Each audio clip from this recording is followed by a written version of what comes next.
A continuación, Quito con Marjorie.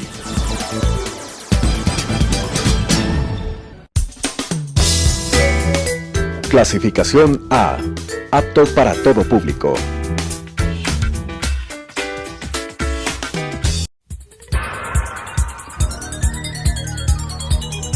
Las opiniones vertidas en este espacio por la producción y dirección del programa son de exclusiva responsabilidad de sus autores y de quienes intervienen en ellos.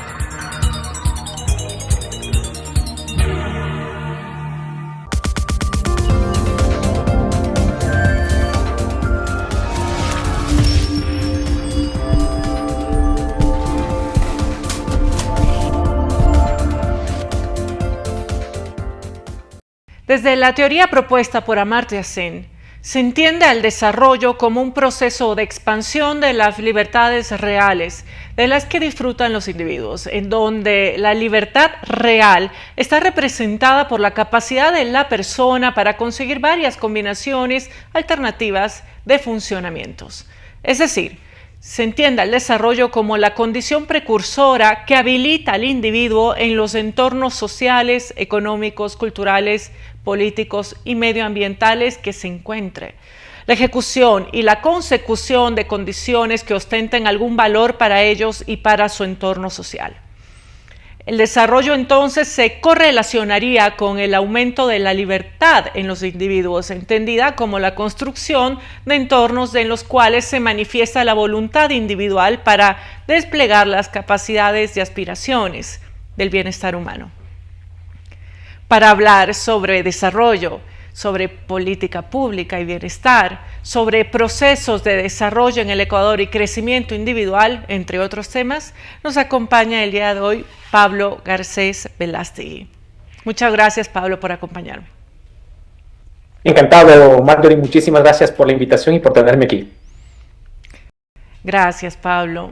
Les comento que Pablo es PhD en Desarrollo Local y Cooperación Internacional, máster en temas públicos internacionales, máster en Relaciones Internacionales también, entre otros, y dentro de su experiencia laboral podemos encontrar que es investigador postdoctoral en Ciencias Políticas, ha sido decano de la Escuela de Relaciones Internacionales en el Instituto de Altos Estudios Nacionales, es docente en la Universidad de las Américas, ha sido asesor en la Asamblea Nacional, también en la Presidencia de la República, en la Secretaría General de la Presidencia de la República y también director de Pensamiento Programático en la Secretaría Nacional de Planificación, entre otros.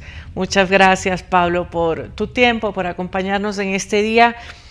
El tiempo es corto y me gustaría comenzar hablando temas generales, ¿no? Quizá para ir de lo general a lo particular sobre el desarrollo. ¿Qué podemos decir o qué podemos entender en la coyuntura que vivimos actualmente sobre esta palabra que la usamos muy comúnmente, pero quizá no conocemos a profundidad su significado?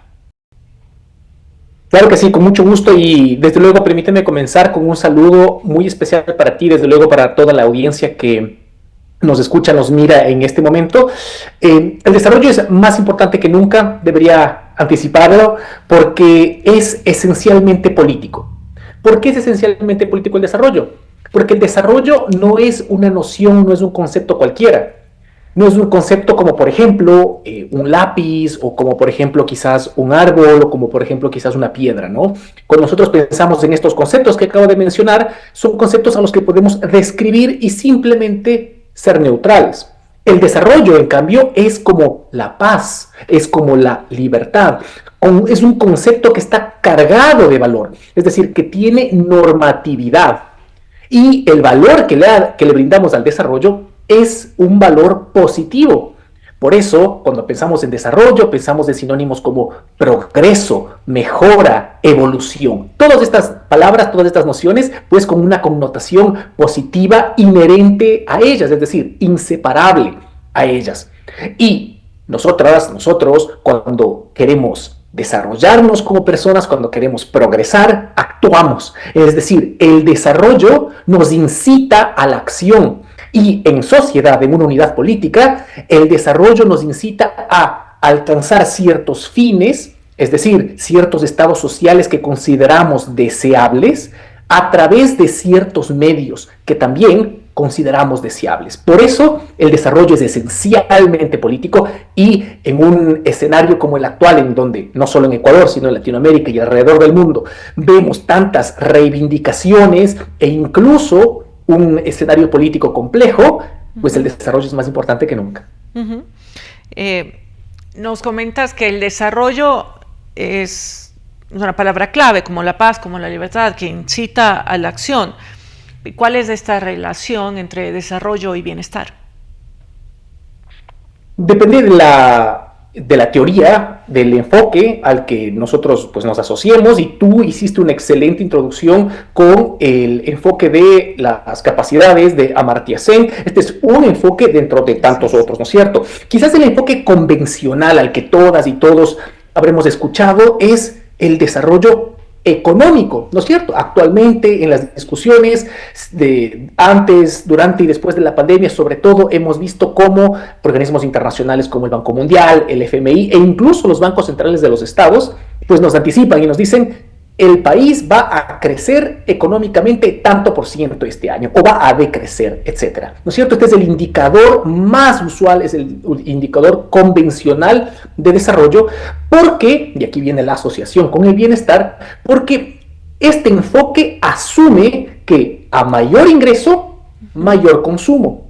Y si yo consumo más, pues voy a generar mayor bienestar, ¿sí? Esa es la relación por la cual asociamos desarrollo económico, ingreso per cápita, PIB per cápita, con bienestar. Pero esa no es la única forma de relacionar el desarrollo con el bienestar, y es por eso que a través del tiempo se ha calificado. Antes era simplemente desarrollo, ahora es desarrollo económico, y lo reducimos a lo económico porque sabemos que existen otras aristas que no se capturan dentro de este indicador. Tenemos, por ejemplo, ahora desarrollo multidimensional. Esa es, de hecho, la noción que más ha permeado actualmente, y un ejemplo claro del desarrollo como bienestar en términos multidimensionales es los objetivos de desarrollo del milenio, ¿no es cierto? Y quizás más tangiblemente es el índice de desarrollo humano, inspirado precisamente en el trabajo de Amartya Sen y otros, donde nos dicen que el desarrollo de las personas es al menos verificable en 3 dimensiones. Ingreso, ciertamente importante, pero además salud y educación. Estos son los 3 elementos esenciales en los que debemos considerar el desarrollo de las personas. Y en nuestro país hemos hablado de diferentes teorías, diferentes formas o enfoques, pero estos 3 fundamentos son importantes y están presentes en cada una de ellas: el ingreso, la salud y la educación. ¿Cómo ha sido particularmente nuestra historia de desarrollo en el Ecuador? Pues el desarrollo en el Ecuador ha ido de la mano con la tendencia mundial, ¿no? Nos hemos enfocado tradicionalmente, convencionalmente, en el desarrollo económico. Hemos enfocado nuestros esfuerzos hacia incrementar nuestro PIB, y al incrementar nuestro PIB, pues mejoraría nuestro PIB per cápita, y de esa manera, pues nuestro indicador de desarrollo sería mejor. Hasta 1998, el Banco Mundial generaba un reporte, que era el reporte de desarrollo mundial, al final del cual establecía un ranking de todos los países en términos de su crecimiento del PIB per cápita. Esto es importante porque básicamente le decía a los países: miren, aquí tenemos una competencia, esta es una carrera. ¿Y quiénes son los ganadores de esta carrera? Pues quienes tienen mayor crecimiento económico. ¿Qué hacían los países? Pues todos los ojos estaban mirando este ranking. Los países se enfocaban mediante política pública al crecimiento económico de los estados, y así poder mejorar su posición relativa en este ranking. ¿Cuál es el problema de esto? Y esto es algo que hizo Ecuador también. El problema de esto es que podemos tener sociedades con alto PIB per cápita, pero con baja bienestar. ¿Qué significa esto? Significa que podemos tener países que tienen mucho crecimiento económico, pero este crecimiento económico, estos ingresos están repartidos de manera desigual, demasiado desigual entre los miembros de la sociedad. Recordemos que el indicador pues solo PIB dividido para el número de población, pero esto no es un indicador real de lo que efectivamente recibe como ingreso una población. Y entonces hemos tenido casos a lo largo del mundo, existen varios ejemplos, en los que países con alto crecimiento tienen poco bienestar, porque coexiste una riqueza en manos de pocos y una enorme pobreza en manos de muchos. Como digo, el Ecuador no ha sido ajeno a esto y lamentablemente uno de los ejemplos más claros de esto se verifica en la década de los 80s e inicios de los 90s. Nos mencionas un ranking, ¿verdad? Un reporte que comienza a hacerse un registro desde el año 98 en nuestro país. Pero desde tu conocimiento, ¿qué otros hitos podemos definir en la historia del desarrollo en nuestro país? ¿Qué acontecimientos, qué marcó un punto de inflexión, si es que lo hemos tenido en diferentes momentos de nuestra historia? Perfecto, claro. A ver, este ranking, como digo, se produjo hasta el año 1998 por el Banco Mundial, y esto es un ranking mundial, ¿no es cierto? A partir de 1999 comienza a ganar espacio una nueva forma de considerar el desarrollo, que es la que hemos mencionado y que tú acertadamente presentaste al inicio de esta conversación. Esta nueva manera de ver el desarrollo, que es el desarrollo humano, ya no el desarrollo económico, presenta este reporte, lo presenta el reporte de desarrollo humano del Programa de Desarrollo Humano de las Naciones Unidas. Esto es un reporte anual y ahí aparecen con otro indicador igualmente los estados. Esto es un avance, pues nuevamente induce a los estados a que implementen política pública en torno a estos otros indicadores. Y nuevamente Ecuador aquí ha hecho también algunos importantes avances.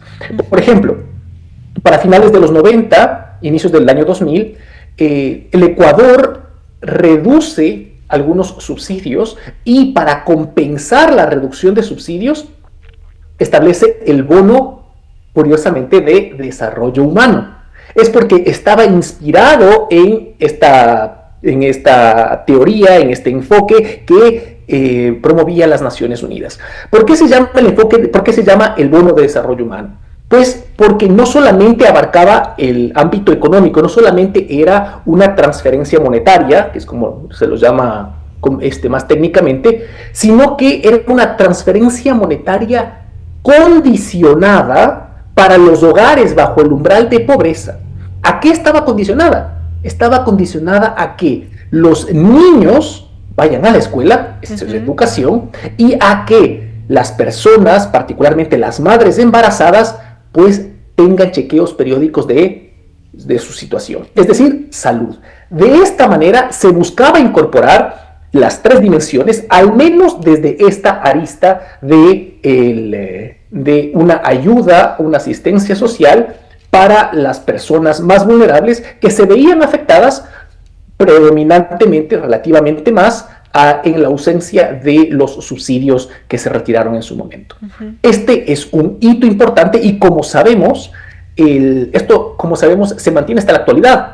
Este bono sigue vigente, aunque, debo decirlo explícitamente, la condicionalidad del bono en realidad tuvo muchas dificultades para ejecutarse y la evidencia sugiere que no se pudo ejecutar efectivamente a lo largo de su implementación.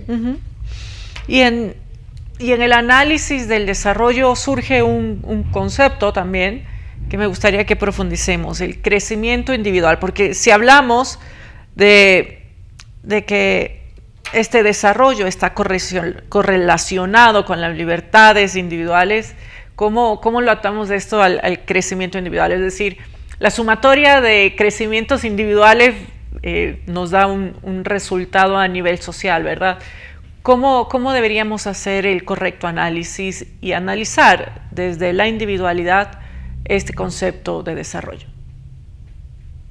Mira, el individuo es fundamental para el desarrollo, al menos de Amartya Sen, como la unidad ética desde la cual ha de verificarse si es que una sociedad es desarrollada o no. Nuevamente, ¿por qué esto es importante? Porque si nosotros nos fijamos solamente al agregado, es decir, a la sociedad entera en sí, podemos distorsionar la imagen como lo hace el PIB per cápita, por ejemplo. Tenemos un PIB, lo dividimos para toda la población, pensamos que tenemos un indicador, pero este indicador no refleja lo que en efecto disponen las personas en términos de ingresos para poder generarse una subsistencia, ¿verdad? Entontonces, Amartya Sen y entre otros, pues, resaltan la importancia del individuo. Y aquí viene la importancia de la noción de libertad, ¿no? Tú mencionabas al inicio, efectivamente, Amartya Sen reduce un poco su enfoque a llamar el desarrollo como libertad. Pero es importante resaltar a qué tipo de libertad se refiere. Sí. Usualmente esta conversación no se aborda y es quizás la conversación más importante. ¿Por qué? Porque la noción, el concepto dominante de libertad que usualmente todas y todos tenemos, es esta noción de la ausencia de obstáculos, la ausencia de restricciones hacia la acción humana. Entonces, eso nos hace libres, ¿no es cierto? La ausencia, en términos sencillos, de cadenas, ¿verdad? Amartya Sen nos invita a una reflexión mayor y nos dice, las personas, particularmente aquellas en situación de vulnerabilidad, bajo usualmente el umbral de pobreza, pueden no tener cadenas, pueden no tener obstáculos. Pero ¿qué es la libertad sino la presencia efectiva de opciones para que todas y todos podamos elegir? Esa es la libertad. Y entonces Amartya Sen se concentra en esta noción de libertad. A la primera, a la ausencia de obstáculos, de restricciones, se le llama libertad negativa. Amartya Sen dice, es importante que nos enfoquemos en la libertad positiva, en la presencia de opciones que las personas valoran y que son útiles para su realidad y para su bienestar.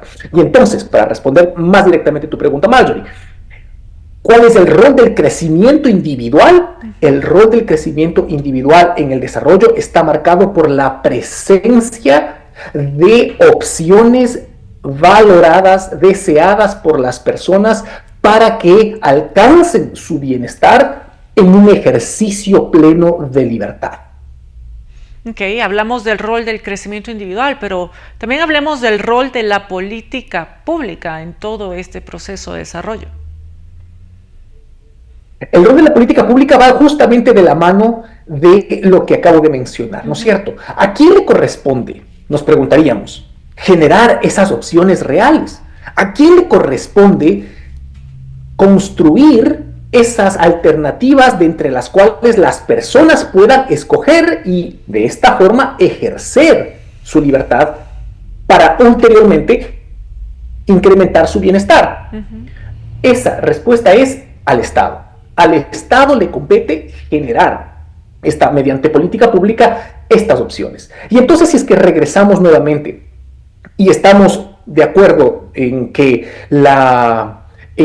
el desarrollo podría de manera útil medirse en términos de estas tres dimensiones, ingresos, salud y educación, pues es al Estado al que le compete generar las posibilidades para que las personas puedan, en estas dos últimas dimensiones, educarse y sanar o mantenerse sanas, ¿no es cierto?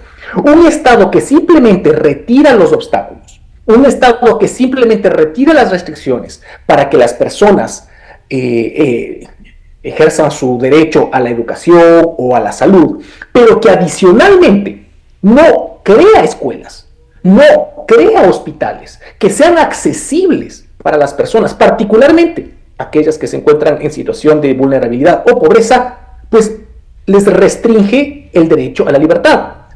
Les restringe la libertad. Las personas, insisto nuevamente, no pueden, sin opciones, ejercer la libertad, y el rol de la política pública es construir esas posibilidades, construir esas alternativas. con lo que hemos conversado muy sumeramente por el corto tiempo y lo que vemos hoy en día en nuestra sociedad, la sociedad ecuatoriana, ¿cuál debería ser nuestra expectativa a futuro? ¿Qué tan optimistas tenemos que ser y qué tenemos que hacer todos desde cada uno de nuestros espacios para ser parte, pues, de una sociedad más desarrollada, con mayor bienestar y más libertad? Mira, aquí va a ser muy importante que no perdamos desde luego el optimismo. No perdamos desde luego el optimismo. Yo creo que existe un movimiento cada vez mayor hacia reconsiderar, repensar el rol que tiene el Estado, repensar el rol que incluso tiene el sector privado en la generación de opciones, en la generación de alternativas que permitan a las personas, en gozo de su libertad, pues mejorar su bienestar.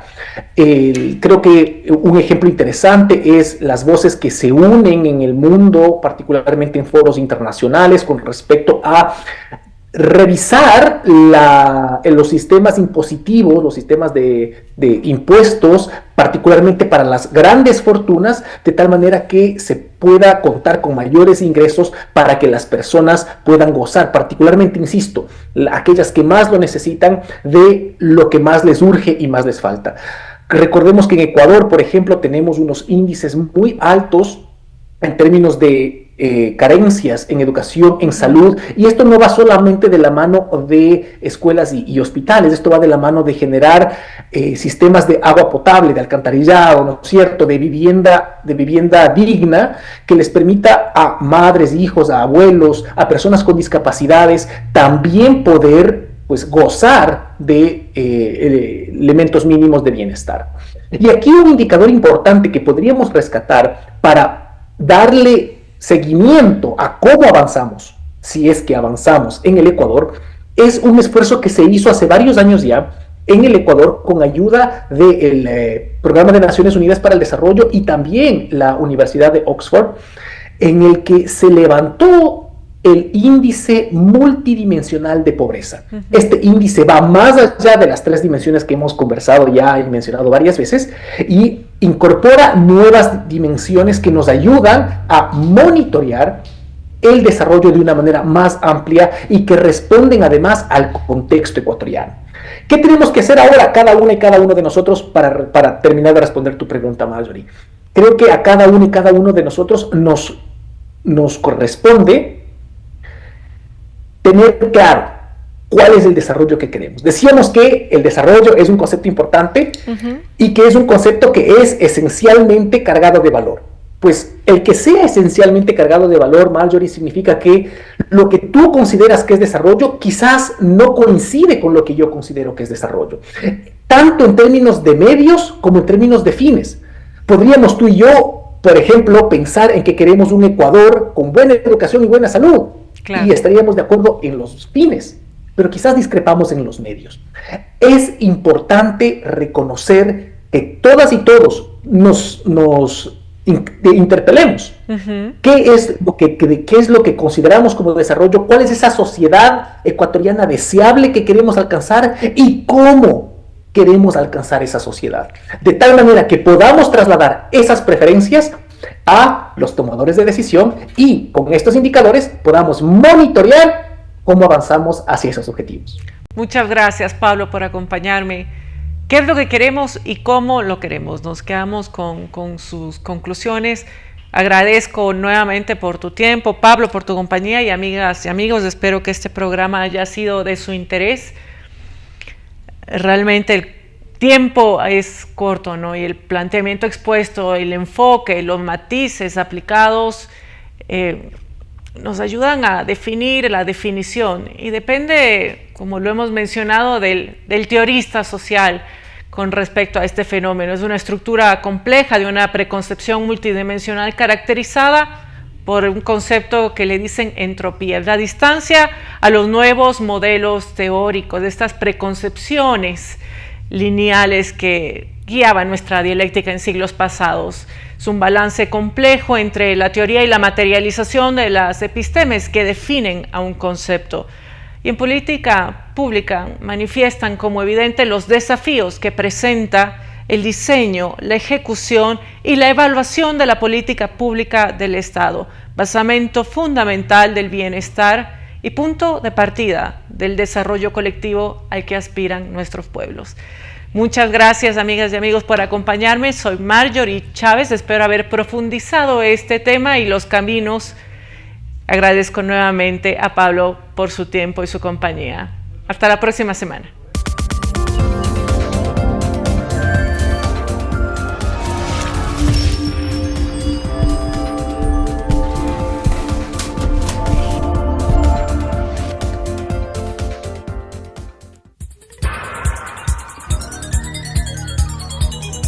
Las opiniones vertidas en este espacio por la producción y dirección del programa son de exclusiva responsabilidad de sus autores y de quienes intervienen en ellos.